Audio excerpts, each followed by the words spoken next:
দিনটা ছিল মনসা পুজোর, আর আমরা সবাই চলছি নদীর পাড়ে দুধকলা ভাসাতে। হ্যাঁ, আমাদের পুজো শেষ হয়ে গেছে, অঞ্জলি দেওয়া হয়ে গেছে, আর শেষে হচ্ছে দুধকলার পালা। তো এখন সেটা নিয়েই যাচ্ছি ভাসাবো।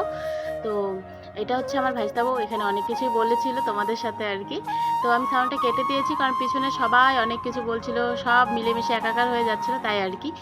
আর সেই দিনকে প্রচণ্ড রোদ থাকাতে মানে এত পরিমাণে রোদ ছিল, আমরা রাস্তা দিয়ে যে খালি পায়ে হেঁটে আসছিলাম, মানে হাঁটাই যাচ্ছিল না। তোমরা কে কে এই জিনিসটা ফলো করেছো, পাকা রাস্তায় খালি পায়ে, মানে যেদিন ভীষণ পরিমাণে রোদ থাকবে দারুণ কিন্তু লাগে, তাই না বলো?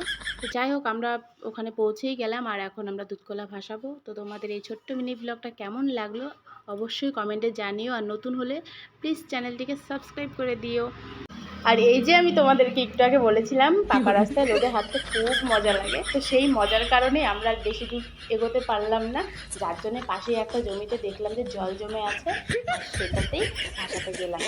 তো এই ছিল আজকের মিনি ব্লগ। তোমাদের কেমন লাগলো অবশ্যই কমেন্টে জানিও।